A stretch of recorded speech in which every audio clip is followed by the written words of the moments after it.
مدام اسماء، انا عاوزه اشتري فرن شكله حلو كده شيك، ما يصديش، ما يتاثرش بالميه. هقول لك تعالي، طلبك عندي. فرن الحشاش اللي استانلس بالكامل، والمقاس 75 في 93.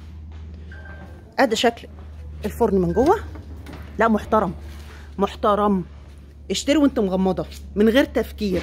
احسن فرن خبيث في مصر هو الفرن ده. شغل تصدير يا حضرات، معمول بمواصفات خاصه، شغل اصلي عند عالم اسماء، واحذروا المضروب اللي موجود في السوق. سعر الفرن ده 4000 جنيه، وموجود عندي شحن وتوصيل لاي مكان. ولو دخلنا كده جوه الفرن،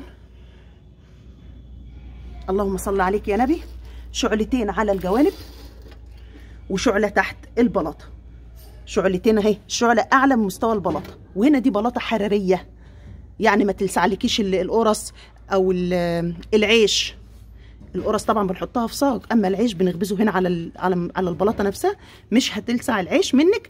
وطبعا انت بتتحكمي في الولعه، في شعله هنا تحت البلاطه مدوره، وبتتحكمي في النار زي ما انت عاوزه. وده بيت النار ما شاء الله، مطلي مينا حراري من جوه. شغل مصانع، شغل مصانع يا حضرات، مش شغل ورش.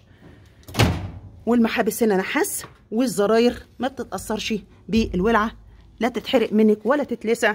تحطيه في مكان ما تحطيه استانلس استانلس استانلس.